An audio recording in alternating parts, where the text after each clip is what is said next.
Good morning. Thank y'all for joining us. Let's go ahead and kick this off. My name is Jason Isaac. I'm the director of Life Powered, a project of the Texas Public Policy Foundation to raise America's energy IQ, is our short mission statement. Welcome to the panel, How Unmitigated Wind Development Threatens the Environment and Human Livelihoods. Let me start with some introductions. To my immediate right, Bonnie Brady is the executive director of the Long Island Commercial Fishing Association. That's a big suburb of Texas. She is an advisory member of the Mid-Atlantic Fishery Management Council for Ecosystem and Ocean Planning, Summer Flounder, Scup, and Black Sea Bass, and Communication and Outreach panels. Advisory panel member of the New England Fishery Management Council for Groundfish and Whiting. Worked as a reporter, paramedic, DC Hill staffer, and Peace Corps volunteer in Cameroon. Next to Bonnie is Meghan Lapp, Fisheries Liaison for, and this is a mouthful, Seafreeze Limited and General Manager of Seafreeze Shoreside. Got it together without having to talk about Sally selling seashells. Chair of the New England Fishery Management Council's Herring Advisory Panel, New England Fishery Management Council's Habitat Advisory Panel, Mid-Atlantic Fishery Management Council's Squid Mackerel Butterfish Advisory Panel, and Ecosystem and Ocean Planning Advisory Panel. The only non-elected member of the Rhode Island House Special Legislative Study Commission to study the effects of wind turbines on marine life. Has a Master's of Legal Science from Queen's University, Belfast, and a Bachelor's of Theology from Midwest Theological Seminary. And on the far right, literally and figuratively, elected to, and my right, of course, elected to the Texas House in 2018 and serves House District 106. Authored several bills signed into law by Governor Abbott, including property tax reform. For the 87th session, he was appointed to the House Committees on Business and Industry, Homeland Security and Public Safety, and the prestigious Calendars Committee. Serves as a member of the Texas Cybersecurity Council and is a board member of the Texas Conservative Coalition. Professionally, Jared is the Director of Energy Services at Rapid Power Management and Retail Electric Brokerage Firm headquartered in Carrollton. That's Representative Jared Patterson. Please help me welcome our panelists.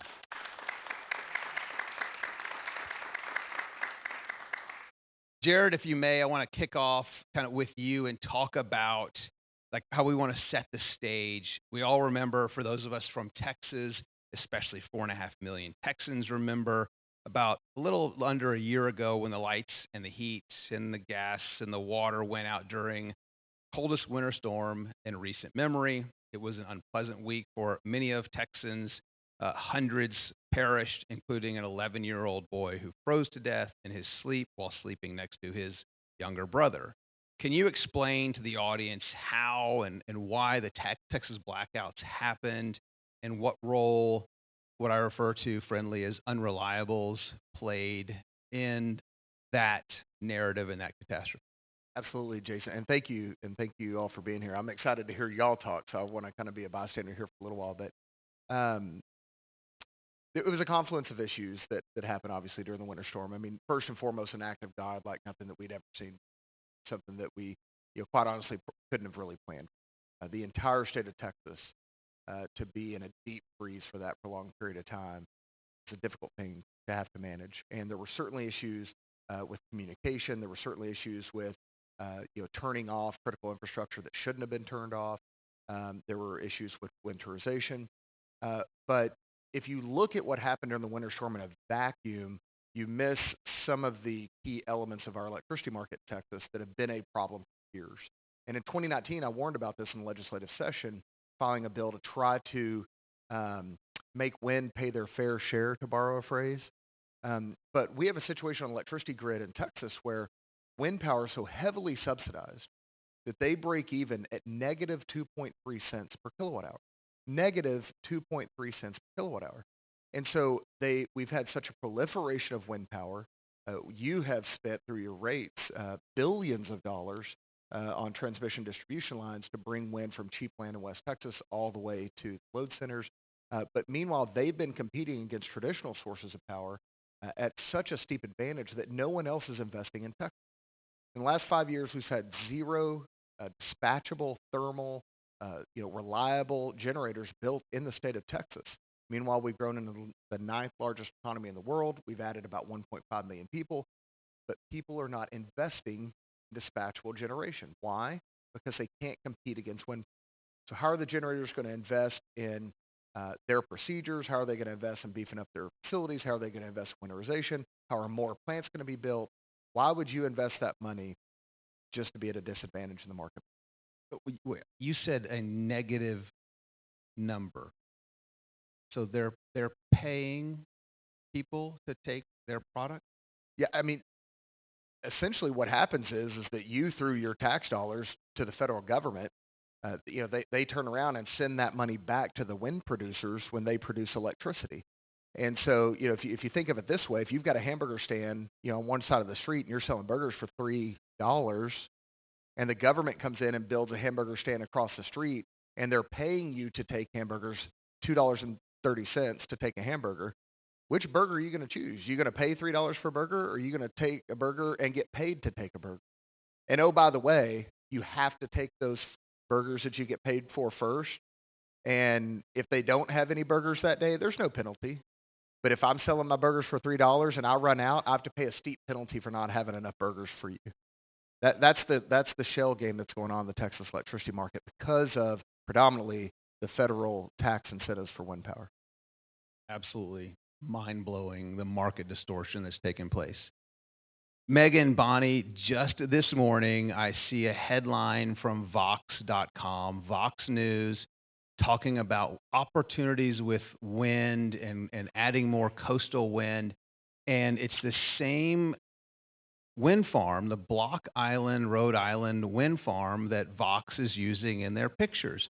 It's the same wind farm that the Houston Chronicle is using in their pictures, repeatedly praising Block Island wind farm. What can y'all tell us about the Block Island wind farm for people here in the audience and that are watching online? Can you guys hear me okay?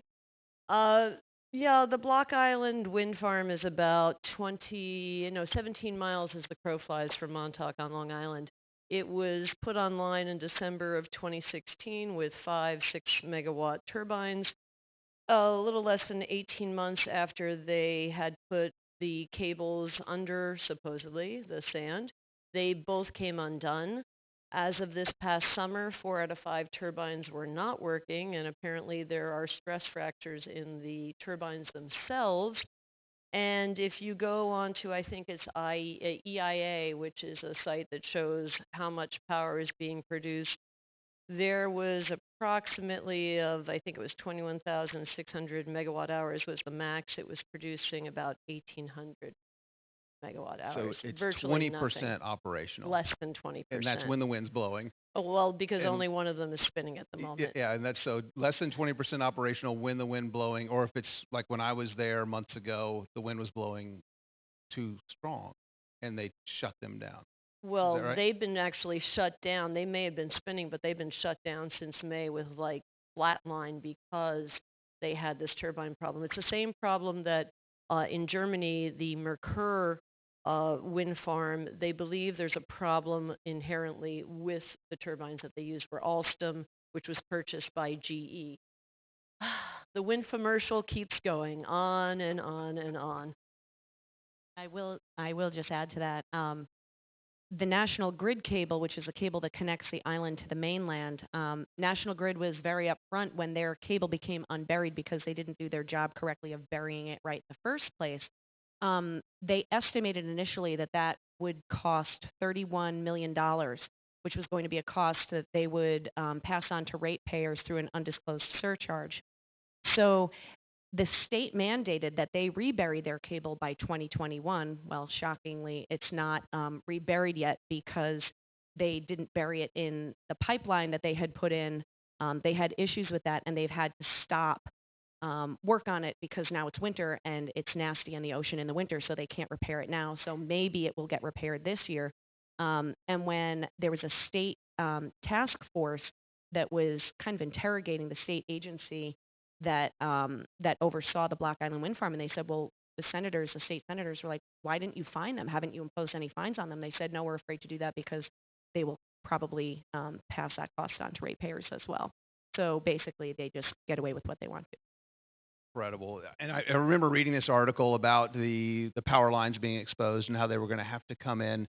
And the article actually mentioned the term horizontal drilling, which I was kind of surprised that they would use that term in the article. And then but they wouldn't use the word pipeline. They said they're going to have to encase them in some sort of loom in this horizontal hole that they've drilled. It was hilarious. Well, what happened is once initially Deepwater Wind, that was owned by D.E. Shaw, they got the permits to do the actual sinking the cables.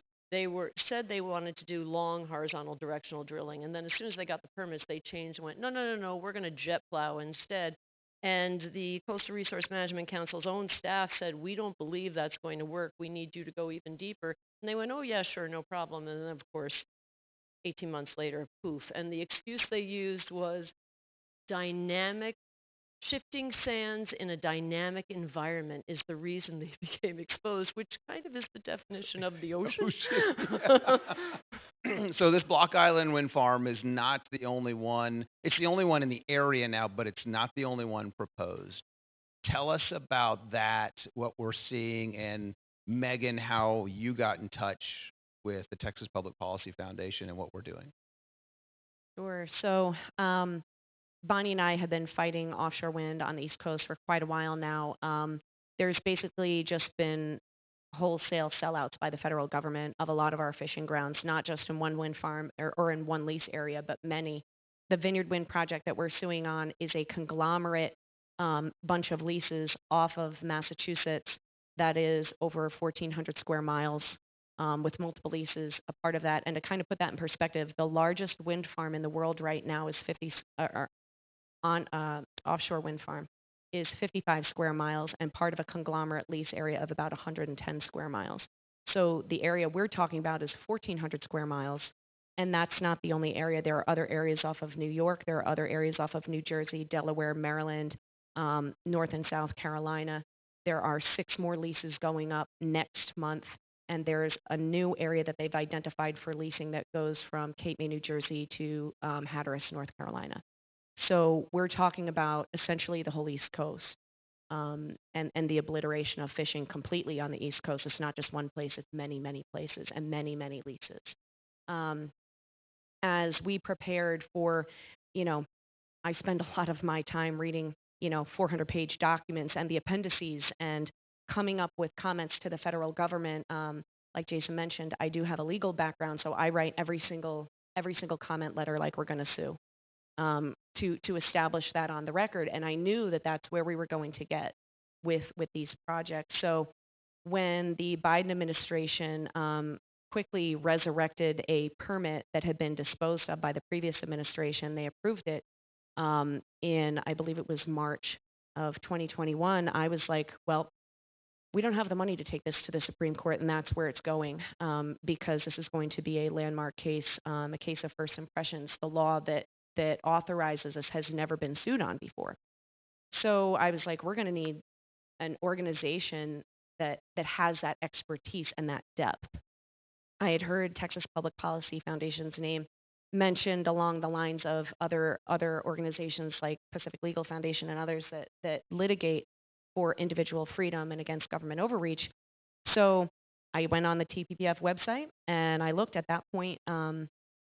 They had a case before the Supreme Court on Obamacare. And I was like, well, if they have the resources and the legal expertise to do that, well, then they can take this to the Supreme Court. And I was very impressed with the range of policy items that were on the webpage. So I went into the contact us box and I just wrote an email and I was like, so I've got this case. This is what it is. It's going to be a landmark case. Would you guys be willing to bring it for us? And a few days later, I got an email from Rob Henneke, and he was like, yes, we'd be very interested to do that. And it's, quite honestly, it's been a lifesaver because we don't have the resources. We're a bunch of small businesses. We don't have the resources to do this ourselves.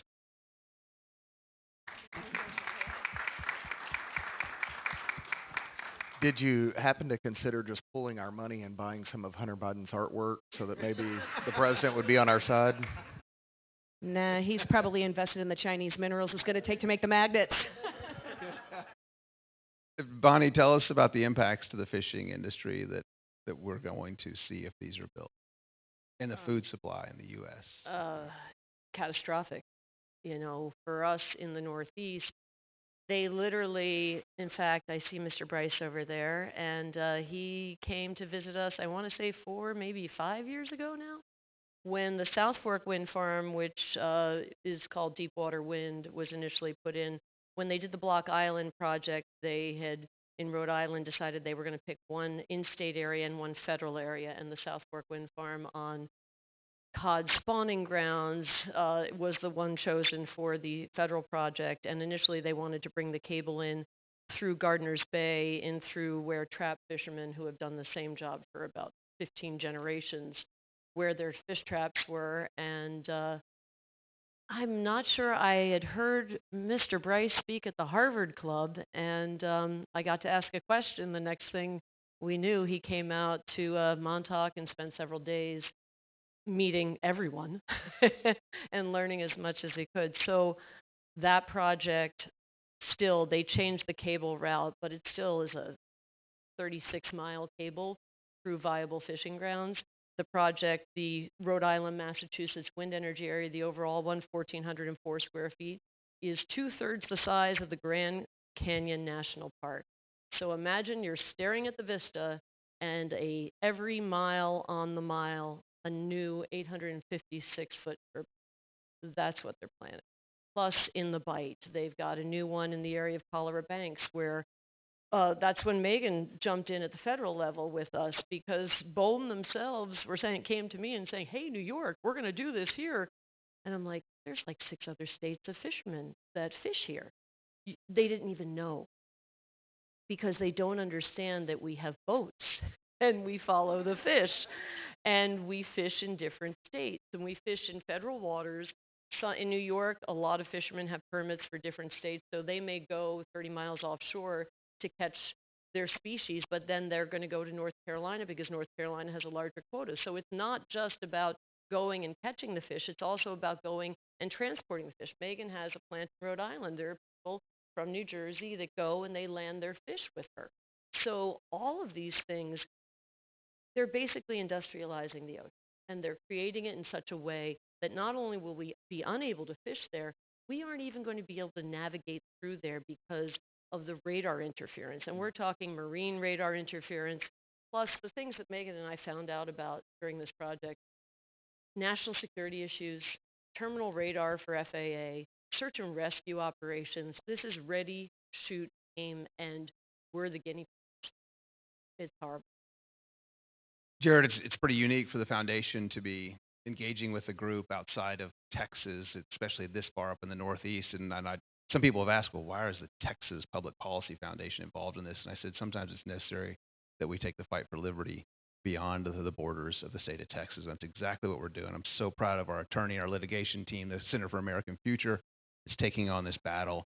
But why should Texans be concerned about this unmitigated growth? Well, and I'm glad that you're doing that, because we need these court cases to move forward and test, some of these laws and to try to start to fight back against this. And, the sad reality in Texas is that, the proliferation of wind power here locally has been at the hands and during the time that Republicans have controlled our state legislature and our state government. And, we've seen the effects of wind power. Billions and billions and billions of dollars have been invested in a product that produces power overnight and in what we call shoulder months, like March and November. And guess when, we don't really need electricity as much in Texas in March and November? How about 3 to 7 p.m. in the summer months, June, July, August, and September, when it's 110 degrees outside? And you've got to go over and you have the expectation that when you flip that switch, the lights come on. That's when we need electricity. Guess what doesn't blow between 3 and 7 p.m. in the 4 summer months in Texas when we need electricity? The wind. And so we have what I consider to be the largest infrastructure mistake in the history of our state, which is the huge investment in wind power in the state of Texas, taking cheap land out in West Texas, building all these wind farms on it, getting mailbox money for a lot of folks out there, which, good for them, but really destroying the fabric of our market. In Texas, we have something that's called an energy-only market, meaning A generator has to produce electricity to get paid. The only one in the country. We've had the most stable grid. We've had the most reliable grid. We've had the lowest prices in the country as a result and part of how our market is structured. Every other market, the generators get paid whether they're used or not just to be available. Okay? Our energy-only market is what is being currently looked at being redesigned by the Texas PUC in part because it's not working. Why? Because the generators cannot compete with the highly subsidized wind power, and it's a problem. And so Texans rightly should be concerned about this and should be fighting this not only here in Texas but all throughout the country. And that's the investment that you're talking about, is it's forcing money out of your pockets to distort a market to put into another product. What's the drive? Why is there this big push to go renewable? I have my opinion, but I'd love to hear your opinion, Jared. And Yeah, I mean, I read a lot of white papers from ideologues at some of these great universities like Berkeley and others, where people with absolutely no real experience in the world talk about how great it would be if we would do this and all the opportunities. And it's all theoretical. It's practically a religion. And at the end of the day, if you talk to people out in the real world, it just simply doesn't work. And I think that's the real problem is that number one, they're convinced that the world's going to end in the next 5 years to climate change. I think that keeps getting pushed back about every 5 years, but the world's going to end in 5 years, and we had no weather events prior to the Industrial Revolution. Certainly, there wasn't a hurricane in the early 1900s in Galveston that wiped everything out because that didn't happen either. But it's practically a religion, and there's a lot of elites in these big universities that write these white papers that believe that they know how business can be conducted, and it's just not reality based. Basically, from our aspect too, people don't understand when they say we're going to create an 800 megawatt facility. That's nameplate. Offshore wind, if you're lucky, gives you about between 35 and 38% of what that nameplate is if the wind is blowing. The reason they're here now for taking over our oceans is because they've already done it in the EU. Subsidies were right up there in the 20 years ago, and now the subsidies are gone. It's too cheap, so now they're coming to do more subsidies here. The problem is if you look at the UK now, they have had a windless year, and as a result, because they stopped the gas pipelines going in, heaven forbid coal. I mean, Germany now has used more coal this year than they ever have ever, but the price of energy has gone to, I think, 400 pounds a megawatt hour. People are choosing between heating and eating. 8 energy companies have gone under. Actual businesses have closed because they can't afford their electric bills. It's highly intermittent, and it doesn't really work. In addition to being a nightmare as far as in the rare earth minerals that are used. There's over, I think, about 7,000 gallons of oils and greases in every turbine. They're putting electric service platforms, aka giant substations, on the water with 70,000 gallons of fuels, etc. They've got SF6, which is 20,000 times more warming than CO2, 13 pounds per turbine, 9,000 pounds per substation. It's an ecological. Oh, and I forgot the blades. Completely non-recyclable, never have been. They're promising something in 5 years, kind of like your 5 years. Meanwhile, these things, when they pit, they leak EPA into the water, into the soil, and you can't. Yay, green. And I think I call it green bling. It's worthless but shiny to certain people that are part of a religion. Yes, it is greenwashing. Yeah. For sure. And I think one of the main drivers, particularly on the East Coast and in blue states, is the fact that a lot of the states now have set these, because of all the political environmental religion and wanting to be on the quote unquote right side of history, they've established all these renewable energy power purchase mandates.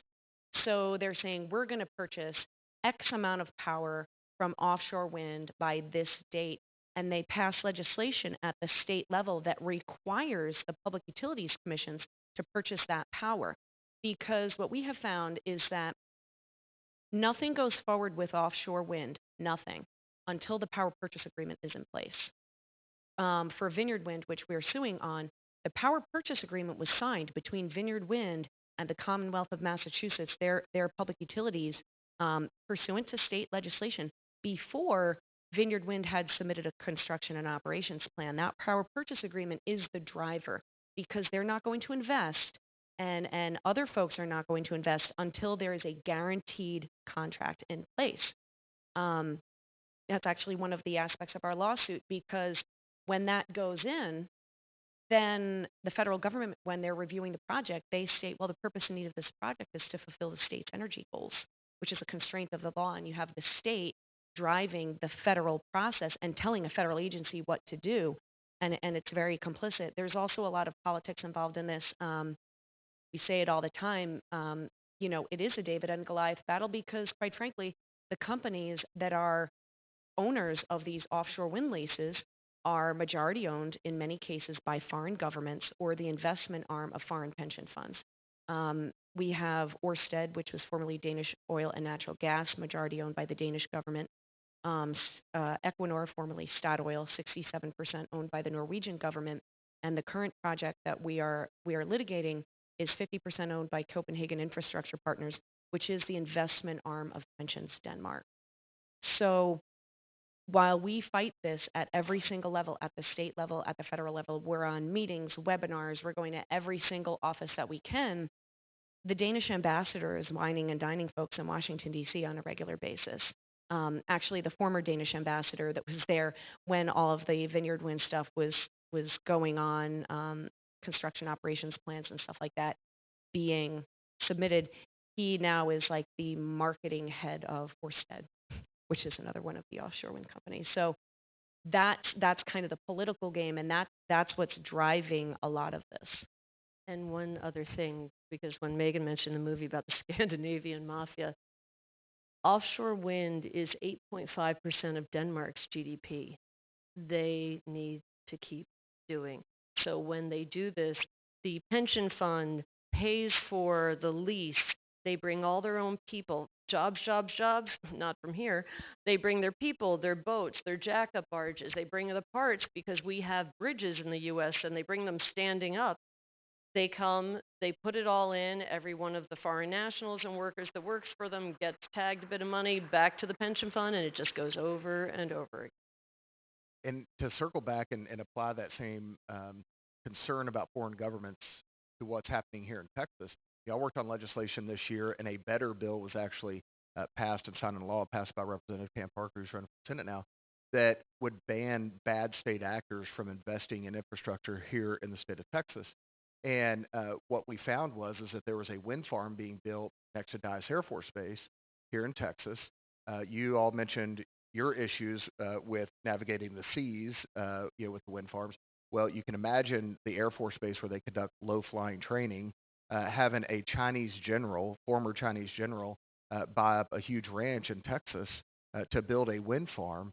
The dangers that has, not only in terms of electricity market stuff like what I've been talking about, but also from a national security perspective here in the state of Texas. And so, that's something that the Texas legislature passed this session, is that if you're a bad state actor, i.e. China, Iran, others, Russia, that you cannot invest in those types of infrastructure projects in the state of Texas. Hopefully it's not too late, for Dyess Air Force Base, but certainly moving forward, that's not going to be the case. Here we are in Texas subsidizing communism, literally 140,000 acres of land in South Texas.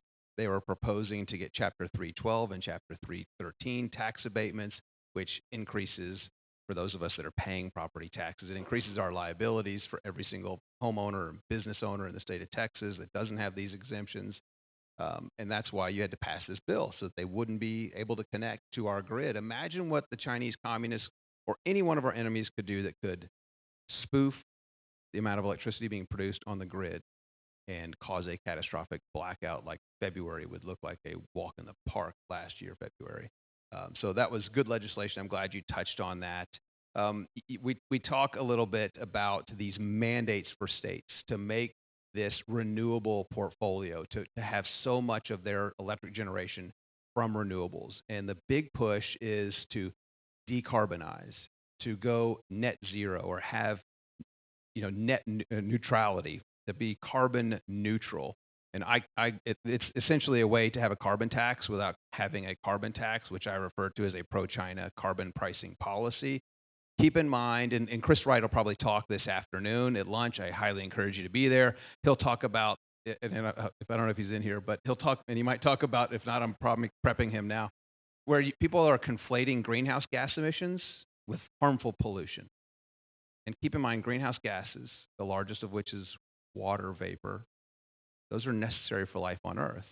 And people have demonized because of the highly political Paris Climate Accord that just focuses on on CO2, where we had this opportunity during the last administration to pitch this idea, and I'm going to keep talking about it until it gets approved and adopted. We called it the Pittsburgh Accord. If you remember when President Trump got elected and signaled to pull out of the Paris Climate Accord, he said, I represent the people of Pittsburgh, not the people of Paris. And we said, well, we should have a Pittsburgh Accord, because if you remember Pittsburgh 50 to 60 years ago, and you couldn't see more than 2 or 3 blocks down the street, rivers were on fire. And today, our air has reduced 78% of the harmful pollution. We're world leaders in air quality in the United States. In fact, during the COVID shutdowns, when there were 40 to 50% fewer vehicles on the road, and we heard someone pushing electric vehicles, a local lobbyist who just wrote a piece in the Dallas Morning News that hopefully they'll publish something that we can contradict what he's saying. He said that because of removing 40 to 50% of the vehicles off of the road, our air quality had improved significantly. Well, the facts were, because we've got a great scientist, Dr. Brent Bennett, went and looked at the air quality monitors. We published a paper on this. The air quality in Austin during the first 2 months of the COVID shutdowns, with 40 to 50% fewer vehicle traffic, got worse. Our air quality here in the United States is practically near a natural state. It's incredible. You take 40 to 50% of the cars off the road in India or China, air quality improves significantly. That's why they shut down a lot of things during Olympics in China, to improve the air quality. It can happen that quickly, and we've been great stewards of the environment. Reducing CO2, we've shown that if you reduce all CO2 emissions from the United States by 2030, and that's way above what the Paris Climate Accord calls for, reduce all CO2 emissions by 2030, the temperature differential by 2100 is less than 0.2 of a degree. But there's this huge push to decarbonize. We see financial institutions pushing companies that they invest in to decarbonize, change out their board members if they refuse to go down this path. And that's where I see the narrative is going, and we've got to push back in Texas, and we have pushed back in Texas, and we're pushing back in other states to fight this narrative and talk about American leadership. And we produce energy more responsibly here in the United States, but we're subsidizing socialism here in Texas with EDF renewables. Communism, hopefully not. But now these other countries that are wanting to build wind farms because they're chasing our money. And I personally don't think that's right. The environmental assessments that they're going through on the East Coast, I'm sure that this has been proposed for 20 or 30 years, because that's what it takes to build a new nuclear power plant in this country, is about 20 or 30 years to get through the environmental assessments and all the. So is that an accurate statement for wind farms? The environmental assessments, this was proposed probably 20 or 30 years ago, right? That would be a no. They plan on, according to, I think it was Secretary Halland, because someone said, well, what about the fishing industry seems to have some complaints, and her response was, don't worry, we'll get it done. The fast track, if you go on the BOEM website, I know I saw they want to have, I think it's 7 or 8 leases by next year, and then they're going to make records of decisions in 2023. They want to jam as much of this through as they can, because I don't think they think 2022 is going to be a good year for them. One thing I really want to quickly mention, in the North Atlantic, we're on the Atlantic Flyway. The amount of damage, we have bats that actually fly 30 to 40 miles offshore between September and November, the eastern red bat. One landed on my husband's boat a couple of years ago when I looked into it. Turns out they also use that area. What Robert had talked about birds in this area, nothing is being looked at. And as far as in national food security, we've been fishing for close to 400 years in the Northeast. We are the most sustainable seafood product in the world. We started in '76 with the Magnuson-Stevens Act. My husband's age, everybody from that age, telling you, just tighten your belt now and you'll get it back later. And here we are, completely sustainable, and now they want to wipe us out. Yeah, So I'll just kind of to that point, Jason. So there was another wind farm which is in the process of having its construction plan reviewed right now, which I had gone through great lengths to try to prevent where it was sited because it was on another major fishing ground. Provided confidential data from over 25 individual vessels to the federal government, like confidential business data saying this is where we fish, here's all this information. I had letters even from my senators in Rhode Island saying you should recite this project, letters from National Marine Fisheries Service saying that you should recite this project. It was a very, very bad place to put it.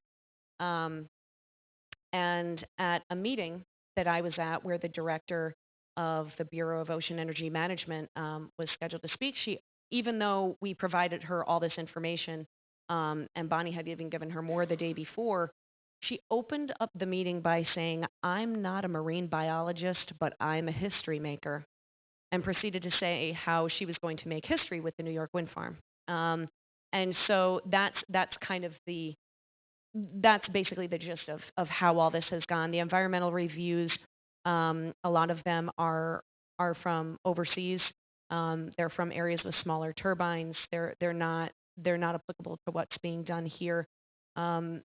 Typically, the time for review of a construction plan is about a year after it's submitted, and then it goes through some more review, and then it's approved. With the Vineyard Wind project, the National Marine Fisheries Service looked at the first document, environmental impacts document, and they said, this isn't good enough. Like, you're making all these statements about environmental impacts without actually saying how, like, any data behind this statement, like how this is true or why. So BOEM reissued a supplemental environmental impact statement, which was much better and found that there would be major impacts to commercial fishing, major impacts to navigation, major impacts to national defense from these projects. And then in the final approval, in the final environmental impact statement issued by the federal government, they removed all of that. And that's also an aspect of our lawsuit. And what BOEM says now is, well, they can only really review each project by itself, not cumulatively. So if you look at, hey, look, right now, I think there's something like 16 projects up and down the East Coast. They're leasing 6 more next month. They're going to lease more next year. It's not just one project here and one project there. They're massive projects, and there are cumulative impacts, which is something that they are ignoring. Are they ignoring any right whales? They're ignoring a lot of things. They're ignoring right whales. Actually, critically endangered North Atlantic right whales, there's less than 400 of them in the world. There's all kinds of regulations about these animals, and the NOAA Fisheries sends out voluntary right whale speed restriction zone emails, and they show you where they are at whatever time it is, and they say you can't go more than 10 knots in this area, et cetera, et cetera. So I have a file. I've saved all of these since 2017. And I have one where in the vicinity of the Vineyard Wind area, 100 of those right whales were spotted at one time. That is at this point pretty close to a third of the world's population. They don't do well with pile driving, and they don't do well with low frequency underwater noise, because I think something that really the federal government has also failed to address is the fact that the environmental impacts, the negative environmental impacts of these wind farms, it's not just during construction. The low frequency noise and the travel of sound underwater is much more than travel in the air. And while these machines are operating for their supposed 30-year lifespan, they emit constant low frequency noise under the water. And low frequency noise is how whales like the right whale communicate. It's how they navigate, and it's also how fish can navigate as well. There are studies in Europe that actually show that herring can hear the sound of an operating wind farm, with much smaller turbines, up to tens of kilometers away. So this will scare fish. It's going to have impacts on fish. It's going to have impacts on squid, which suffer blunt force trauma, essentially from low frequency noise, which is going to be emanating from the operating windmills. So it's a big issue, the environmental impacts. Trying to save the whales. Absolutely. Yeah. Jared, what are some legislative solutions that would that would help with the market distortion that we see, both from the federal government and some of the state policies. But what are some legislative solutions? You filed some great bills in the past, and tell us what are your thoughts on ideas? Well, we've started with this past session. We ended some of the property tax exemptions that some of these wind farms were getting in Texas. So from a state level, at least, we've ended some of those programs moving forward, at least for now. We've got to continue that fight next session. We've also really stuck it to the big investment firms that won't invest in fossil fuel companies. You may have seen the lieutenant governor put a letter out, I believe it was yesterday, about BlackRock and about how if you're not going to invest in fossil fuels, then you're not going to work in Texas, basically. So we've done some good things there, but from a market perspective, the Texas Public Utility Commission is currently in what they call a market redesign. This is all fallout from the winter storm. They have addressed most of the problems that went wrong during the winter storm from a grid perspective. Better communication, better winterization. I think 321 of the 324 electric generation sites in Texas are meeting the standard now for winterization. So they've addressed a lot of those things. Now they're in what's called phase 2, which is that market redesign. And there's a number of different proposals, some of which I do not support, some of which I might be able to support. One of which is by Commissioner Will McAdams, who's they're all new commissioners because they all got wiped clean, as did the ERCOT board. And by the way, you have to live in Texas now to be, on the ERCOT board, which is a big deal. If we're all gonna, if we're gonna suffer, we're gonna suffer together. But the one of the proposals is called a credit for dispatchable energy. So dispatchable electricity credit, I think DEC is what it is. Pretty sure I've got the words right there. But it's basically a credit in the market for anyone that can get this, show up and provide electricity when we need it. And so we're competing with the production tax credit that the wind generators get, which is that massive federal subsidy. We're competing with that. We're competing with the renewable energy credits that they also get. And so that proposal would be a credit built into the market for dispatchable electricity generation. Now, it's not necessarily anti-wind because in theory, these batteries that they claim that they can have could be dispatchable. They could, in theory, produce enough power and store it in a battery to be dispatchable. But in all practicality, I mean, that's just not going to be the case. And we haven't even gotten into and I don't necessarily want to go down that road, but I will bring up, the environmental impacts of the batteries, not only the rare earth minerals that it takes to produce them, but what the heck we do with them at the end of life. No one's figured any of that out yet. I'll tell you one talking point that I hope everybody leaves with: expensive energy hurts the poor. Expensive energy hurts the poor. And we in Texas joke around like, don't California my Texas. And I always have to say that California has the most expensive electricity rates, second to the northeastern United States. And there are a lot of policies that are put in place. And so and less reliable. I know we're talking about market design and cost and all that, but you can't discount the unreliability of the grid in California, especially. Because of various policies they have, environmental policies, not taking care of their forests, for example. They're having to literally shut power off for various reasons, not the least of which is just, so they don't have a big wildfire, out there. So, it's not only the cost, it's the reliability aspect. And nothing helps China more than an unreliable electricity grid that's more expensive. Nothing helps China more than us having to buy all these batteries when they're out there, mining all the rare earth minerals for them. It's bad for the poor. It's bad for our economy.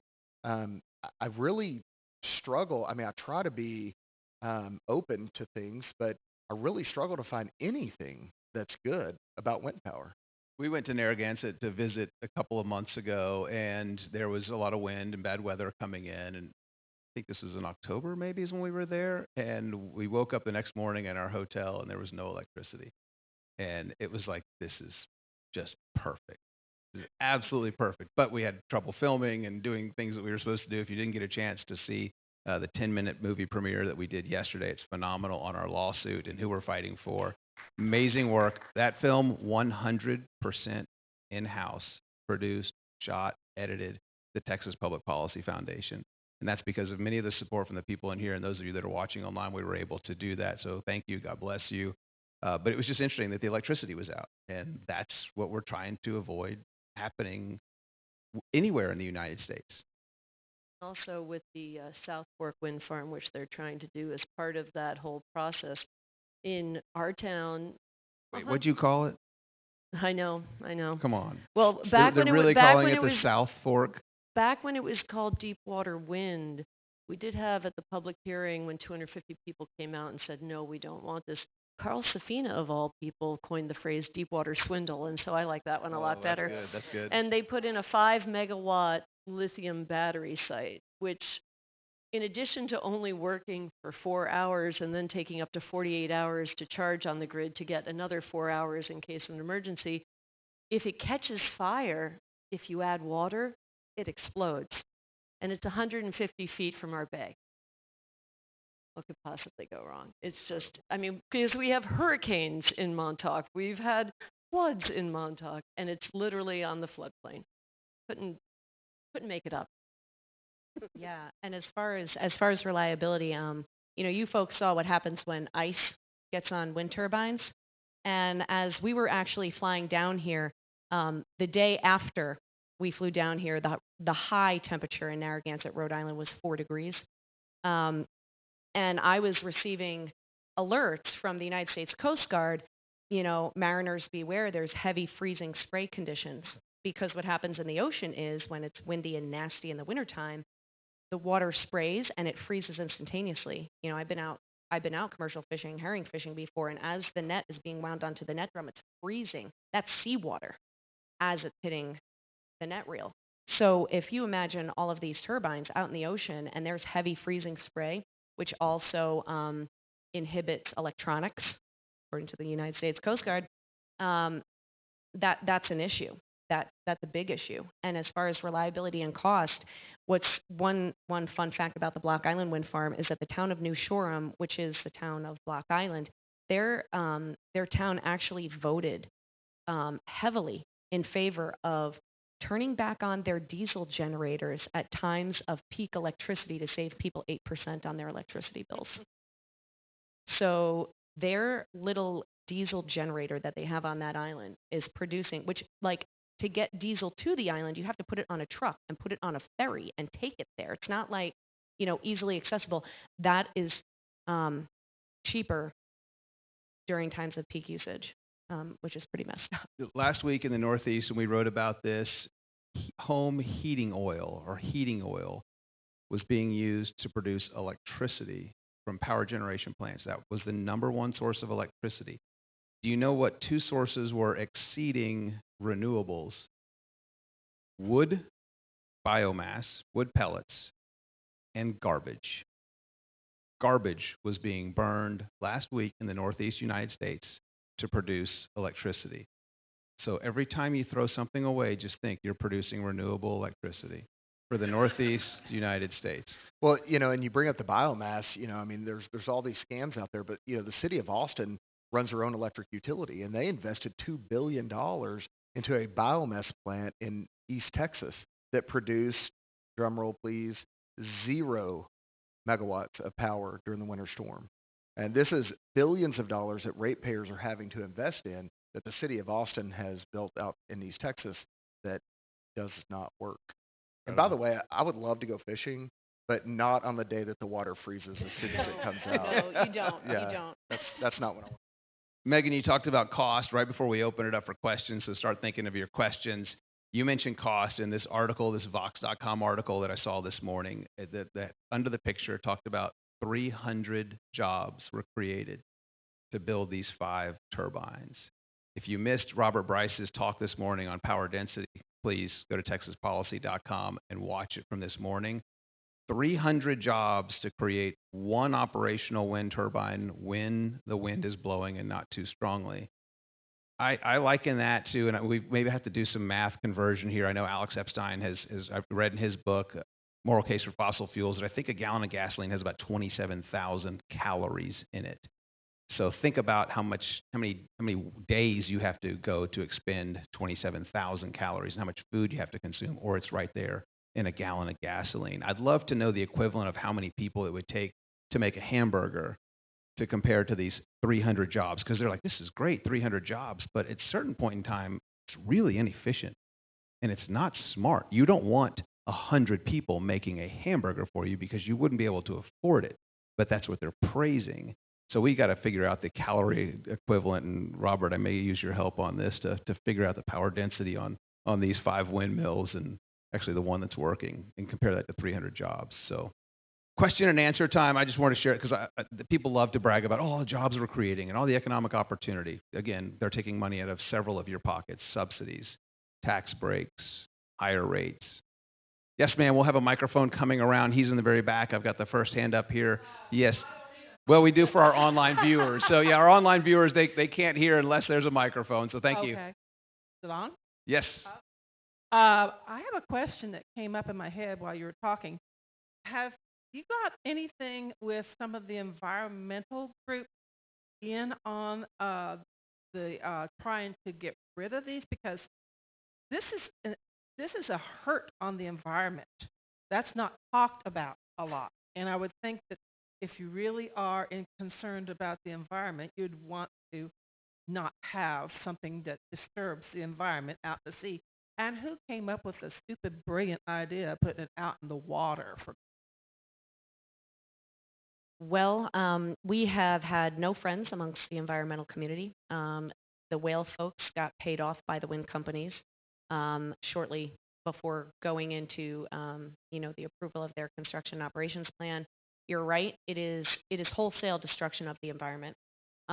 Nobody, if you looked at the square miles of all of these wind areas together and somebody was going to prepare to do something like that on land, it would never get done.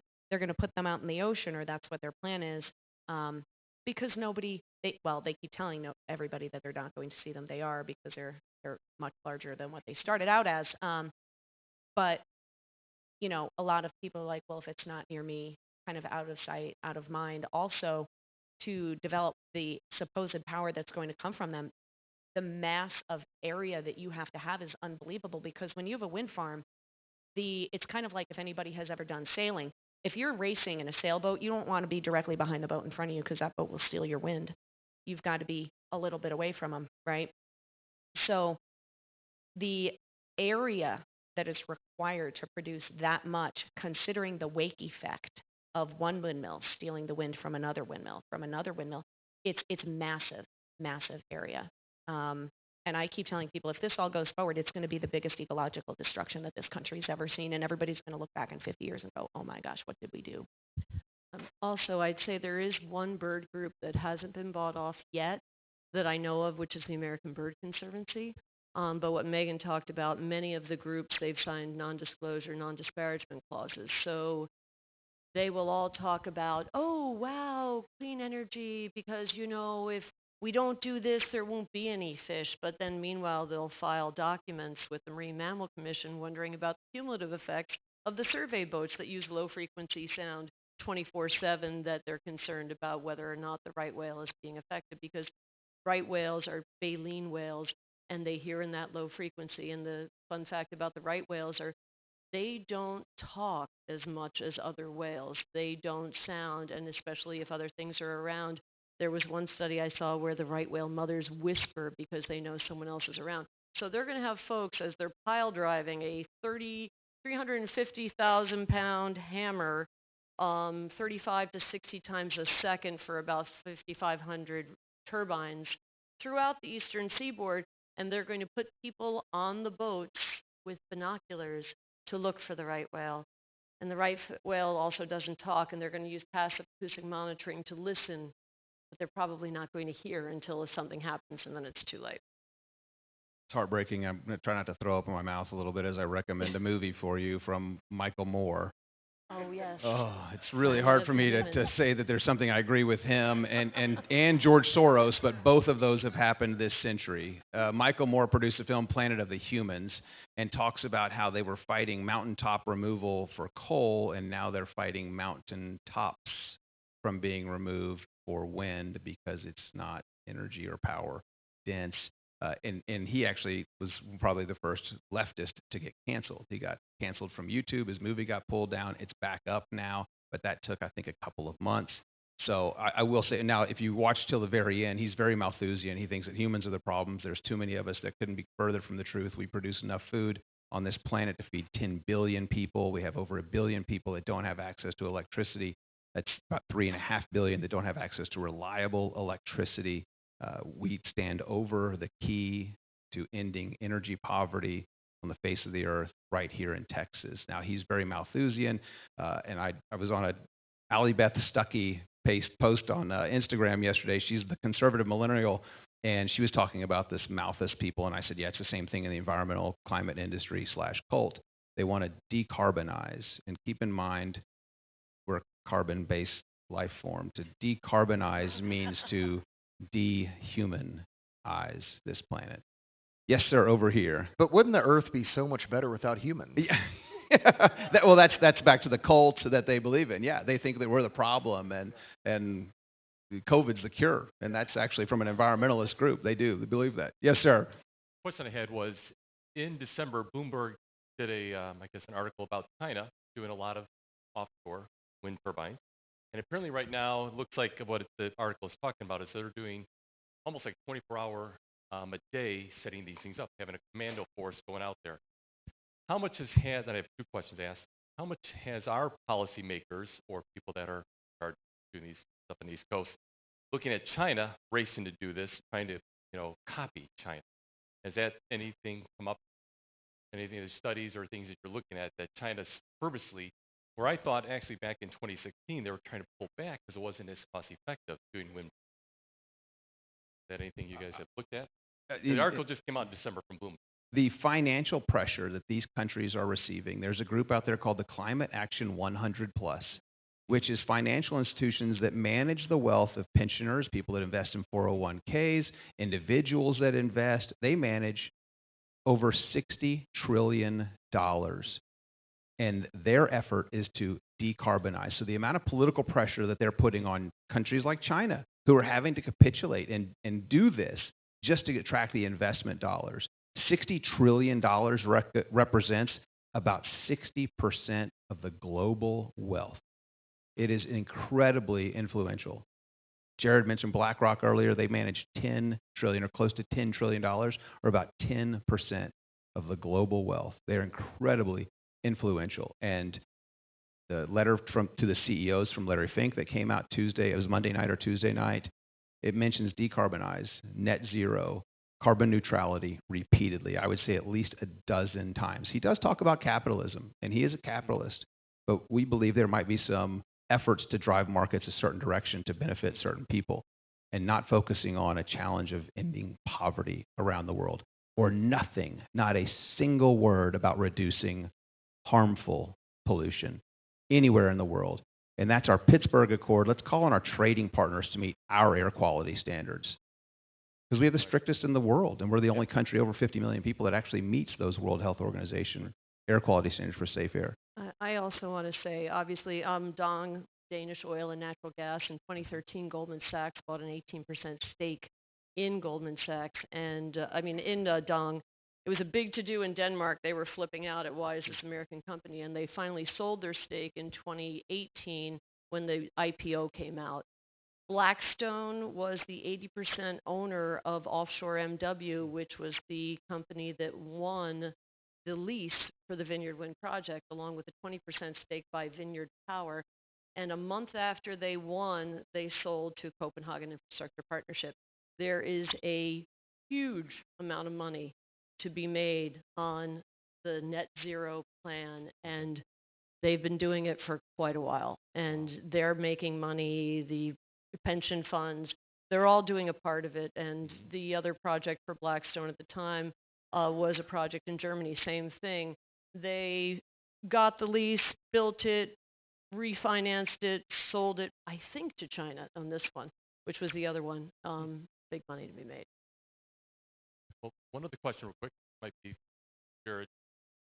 In Rockdale, small little town Rockdale, there's a coin mining China that bought up a ton of land, and Bitcoin. Um, China's trying to stop Bitcoin mining in its own country. A lot of power. Texas being a great source that we have land, very plentiful. So we're having a lot of mining companies. In Texas. Not bad, but it is attack our grid. Have looked into, especially again, a Chinese company bought a big chunk, small little town, rock. Yeah, so the problem with government is that it's almost always reactive, and certainly well behind any type of innovation, especially technology innovation that evolves so rapidly. But I will tell you that Texas is very quickly going to become the leader in cryptocurrency and data mining in the world, very very quickly. That will cause a significant strain on the electricity grid. But what I will tell you is that the crypto mining folks, the one advantage that they have in the marketplace compared to others is that they can very quickly turn on and turn off their mining equipment. And so there's something called demand response out there where companies are paid to be available to curtail their load when we're in extreme conditions on the grid.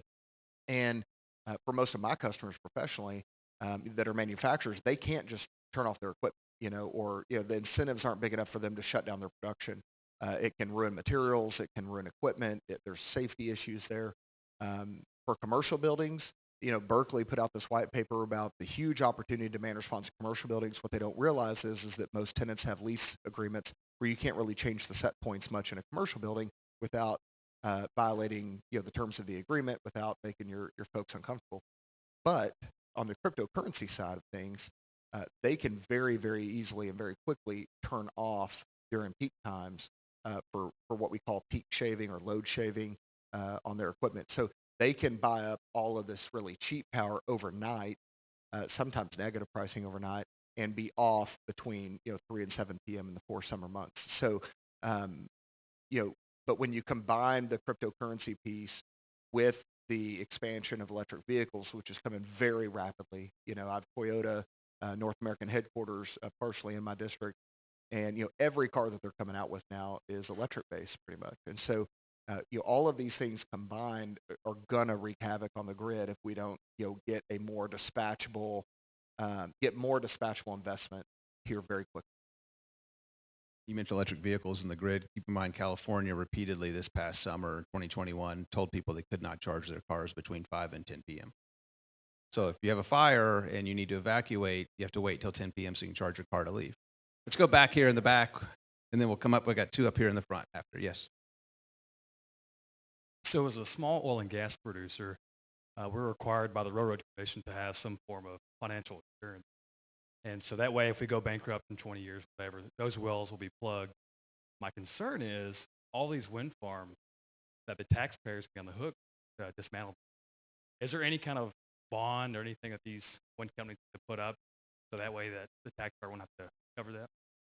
Well, I know in New York they talk about decommissioning funds and a bond for that so that they'll be there. But what they do and what Ørsted, which I saw recently in an article, they're famous for the farm down. These guys come in, they're going to build it, they're going to depreciate as much as they can, and then they farm down. Some of them have already done it. Statoil, apparently the one that they bought in the Empire Wind thing, was not really, they didn't make that much money on it to start. So then they brought in BP, I believe it was, as a partner. And so that was how they got their money. As soon as they build, they will sell. And it keeps going because everybody needs to have renewable energy credits now for their net zero. So it just becomes a shuffling trade as to who gets what. Will they do it? Well, if you look at the actual leases and the contracts, they're often by an LLC that has no relationship to who's actually doing the business. So am I a betting woman? I'm not betting for the good end. And that's why we're trying to stop. Yeah, so the federal government says that they will require, a fund for decommissioning, but I've yet to see what one of these funds really looks like, what it entails, what are the rules. And I do know that in Vineyard Wind's construction and operations plan early on, because we kept screaming about decommissioning, like once they put crap on the ocean floor, we can no longer tow a net there forever. So if it's not removed forever, it's gone. And one of the things that I saw early on in their construction and operations plan, their proposals were, well, we can leave it there. It'll be good. It'll be an artificial reef. That was, and that was in right from the beginning. So there's a lot of folks from the fishing industry who have, suggested things like, hey, we'll make it a lien against the power purchaser, forever, something that can continue forever. Of course, they haven't done that. And really, I haven't seen any numbers of what the federal government says that they're going to require, because $1 today is not going to be $1 30 years from now. At this rate, it'll be half $1. Right. Yeah. Right. I will add, in 2019, the legislature passed, Representative Patterson, a bill to require decommissioning for wind. But it's, again, things that were built after September 1st, 2019. There are hundreds, if not thousands, that bill doesn't apply to. And I'm sure one of our development officers would be happy to hand you one of our accomplishments of the last legislative session. I think we had over 70 wins within the Texas Public Policy Foundation, and one of them was extending those decommissioning requirements to solar farms as well. Let's move up here in the front. Right there, it's like third row back. Yes. You all are very credible, well-versed. My husband, I saw the video yesterday. Fisher people talking about wind farms killing the industry.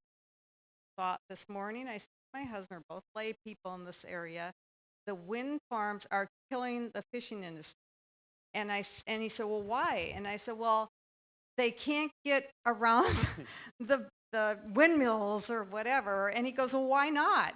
Now, one thing I got from that video is that when this whole thing doesn't work, what they do is they just cut it off at the ocean level. And so the problem for the fisher people are still there. It never goes away. Am I right in that?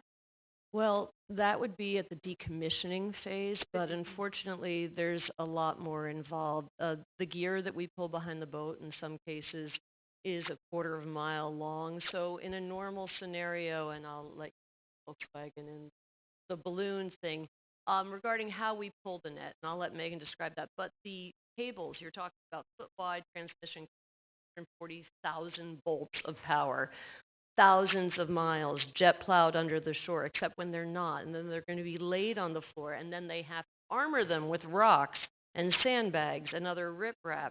And also the turbines themselves, after they pound them into the ground, have to have rocks around the base because the water moves with the current, and eventually those cables in Europe, they had a whole series of them from Ørsted.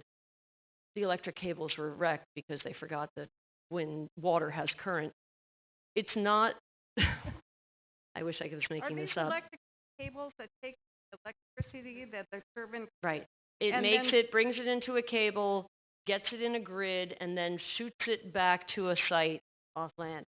The problem is when they do it, that a lot of those areas are sand shoal. We fish in areas that certain species belong in. Their whole life cycle, they live there. Put all of that cabling and the steel on the top. Oh, it's reef. The fish that we catch aren't reef species. You literally take a sand shoal environment and you turn it into hard substrate. Totally different ecosystem. I'm a lay. I mean, and I believe you. It's not that I don't. I would. When you put stuff on the ocean floor, stuff sticks to it. When stuff sticks to it, certain fish hang out where stuff sticks to it. But the fish that would just hang out in the sand and have happy times, they're not going to be there anymore. Okay. They're going to leave. Okay. And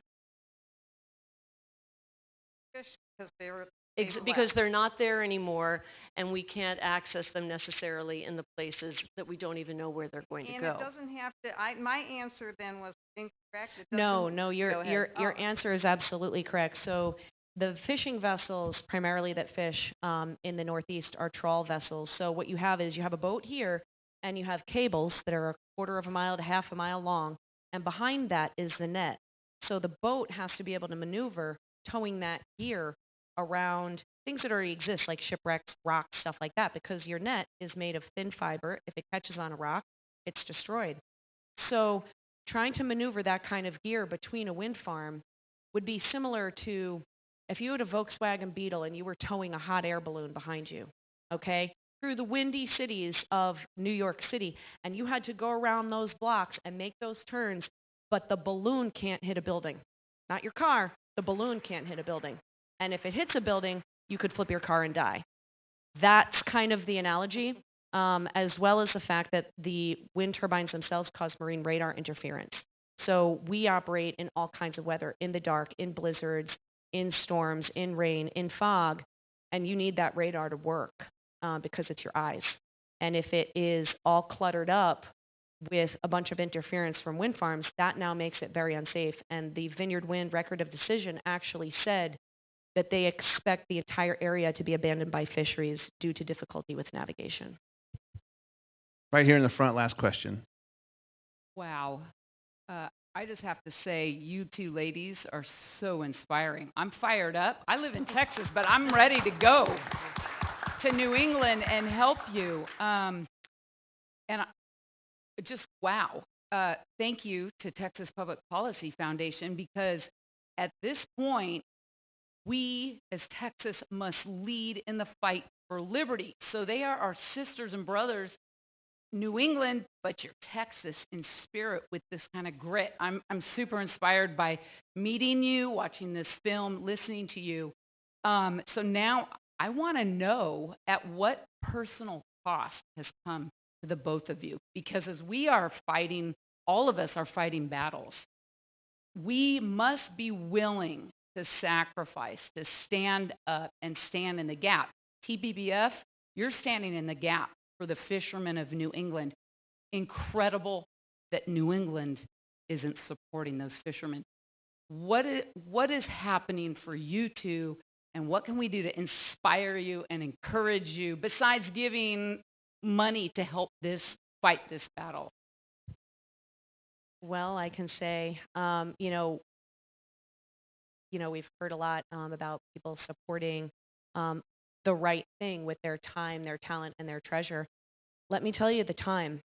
Me and Bonnie are talking at 11 o'clock at night. We're talking all through the weekend. There's days when it's like, hey, there's a BOEM comment deadline on Monday at 11:59 p.m. So Friday, Saturday, Sunday, you're up till 12, 1 o'clock in the morning writing your comments. It's a lot of personal time that is invested, a lot of personal tears, a lot of personal frustration, having to put aside a lot of things that you'd rather be doing, because if you don't, kind of where we sit pretty much all the time is you're looking down the loaded barrel of a gun, and you got to hustle, because if you don't hustle, it's over.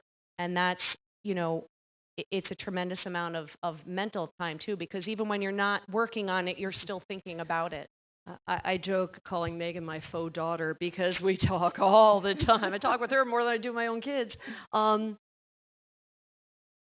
we have is the truth and the facts on our side. And because of TPPF, we have the ability to fight. We have fought. Trust me, when the wind people see me walk in the room, they're like, oh, no, here comes Bonnie. But having you all to be able to back us means everything. I've talked to my husband. He's been fishing since 1973, actually a little bit before that when he cut class to go fishing. But he did graduate. We both want to leave this industry better than when we started. And this is the number one issue for commercial fishing throughout the United States. And we thank you very much. I want to thank the Sumners Foundation for being the sponsor of our live stream. I want to thank Representative Jared Patterson for your leadership in the House. Thank you so much. We look forward to continuing to working together. Meghan, thank you for filling out a form on our website and getting in touch with us. That's where it all started. A contact form on our website. Bonnie, thank you so much. Y'all are an inspiration. Appreciate the fight. I'll finish with a comment from our communications manager, Katie Tuwawa. I mentioned expensive energy hurts the poor. Today, women around the world will spend 200 million hours walking to collect water because they don't have access to energy. And we can make that change and lift 1 billion people out of poverty with the energy that we produce more responsibly than anywhere else in the world right here in Texas. You can learn more at lifepowered.org or texaspolicy.com. Again, I'm Jason Isaac. Thank you all so much for a wonderful panel. I appreciate it.